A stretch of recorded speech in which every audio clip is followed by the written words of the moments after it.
So I made a typical error.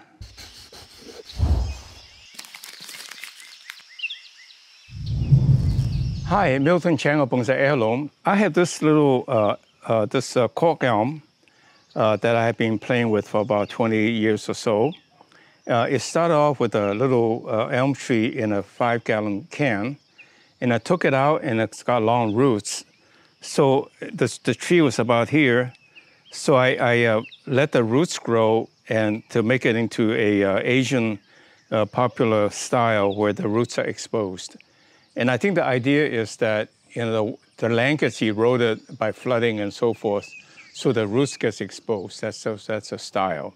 So I made a typical error of most bonsai people tendency to do is that you pick an apex. The apex grow nicely and you have fun trimming it. And pretty soon the apex is really way too high, but then you hate to cut it off because then you got a nice apex and you got a lot of nice features, but it's kind of really off scale. The tree is really tall. Now, one other option I have is to put this into kind of a slightly oval pot and shallow to make it truly into a bonjin style, which can be tall and lanky, but then this is not exactly lanky. So I'm a little bit perplexed on what to do with this. So one thought is to turn this into 2 trees. I don't know what it will look like because I can restyle the top again. So let me do the following. I'll cut off some of the long branches so we can see where we're going and pull off some of the leaves so we can see where we're going and decide what to do next. But my idea is to cut it short to reduce the apex so that we make 2 trees, 1 shohin, which should be very nice because it's already got the age in it from the cutting that I've been doing. And all these bigger cuttings can be rooted to make new plants. I may not do so much of it because, I can only use so many trees. Now, I still cannot see too well, so let me just pull off some of the leaves so I can see better to decide what to do next. This is known as defoliating, and in some cases, in deciduous trees, you remove all of the leaves almost, and that's called defoliating. And there are 2 functions for that. One is to allow you to see where you're going with your pruning. The second function is that it induces new shoots to come out of where the leaves got pulled off so that it increases ramification. So that's another bonsai trick that you use. So now you can see a little bit better where I'm going with this tree. Now you can see the trunk is like this.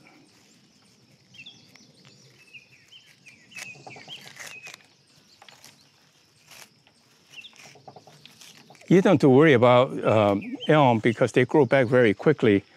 So you can see one possibility is to air layer right here. Now you can see from this angle, you can see this is a nice little shohin. I made to cut this shorter, but that will branch out nicely. You can see a little shohin right here. And then this branch in the back, there will be some, where I cut it off eventually, there will be some shoots coming up to give me another apex, and that will be my apex. One other thought is to, instead of air layering it here, air layer here and hope something will branch out here and then use these 2 as the bottom side branch. I think this will make a nicer shohin. So let's use the handkerchief trick. In this case, it's a towel trick. You see, this is the tree, a little shohin, that thicker trunk. That will make a really nice shohin. So now I will have 2 trees. This would be a very nice tree to start quite quickly. I'll cut off a lot of the branching to make it bare, so it was to save the tree. And then the bottom one will be a little bit pathetic. It'll be coming up like this. And where I cut off, hopefully something will branch out to make that the apex and start over again. So this would really look pathetic after I'm done with it, but it will grow back in a year. Then I have 2 nice trees. One is that bottom tree, very old to scale, and the top is going to be a really, really, really nice shohin. Shohin means just less than 10 inches. So with that in mind, then I just go to work. So what I'll do is that I will cut off a layer of bark.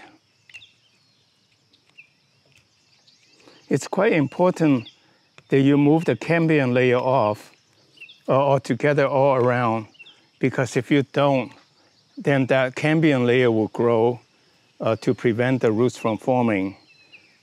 I'm just going all around to cut off the bark layer. You see, I remove the entire layer of bark so that the roots will shoot out in from the top. Doesn't have to be really even, because roots don't come out that even anyway. Just want to make sure all the cambium layers is removed. Now what I'll do is I'll take a brush and put on the hormone, the rooting hormone, a generous amount, because that's cheap relative to what the trees you will get. But this is the one I use. It's called hormone 3. That's a very concentrated. I think it's like 300 parts or more per million, 3,000 parts per million, very strong rooting hormone. So I try to use some other smaller plastic cup to cover the cut, but don't think it does it. So I went out and got a big garbage bag and just in a Mickey Mouse way, wrap it all up. And that's all it needs. Just you want it to wrap it up so that it's somewhat watertight. What you see there is, of course, New Zealand moss, which I also saved from orchid growing pots. They are very, very absorbing of water if you don't let it dry out. If you let it dry out, then you're in deep trouble because it doesn't wet very quickly. You have to soak it in water for it to wet. So I put an abundance of this moss in a Mickey Mouse way, trying to cover the wound so it won't dry out. And so I would just, in every possible way, make sure I cover the cut. Well, this big bag is actually not a bad idea because I can then just tie it to cover it. So I'm really experimenting to figure out how to do it right, and so please bear with me. So given the cut was up here and then this part is fairly random, I kind of Mickey Mouse with a big piece of plastic to put the peat moss, the speculum moss in there. These are actually New Zealand speculum moss, and that should be fine. And I'll spend a little bit more time taping all of the gaping holes, and then the water will come in from here. So you can see this will be quite a magnificent. These two branches are a little too long, so they will be cut back, but it will become quite a magnificent long branches out of a pretty thick shohin bonsai. And in the meantime, I have to reorient this so that this can be worked into a side branch, and then with the apex coming up. This one would take, I would say, a couple of years to begin to look nice. This one, after I cut it off, it can look very nice in 6 months. And I'll show you both of these trees. I'll probably show you this tree in 3 to 4 months time frame, because you should root in 2 months. And then we can then I will start to clean this all up so that to preserve the tree, because the roots will be very few. You always want to try to balance the root with the amount of leaves left.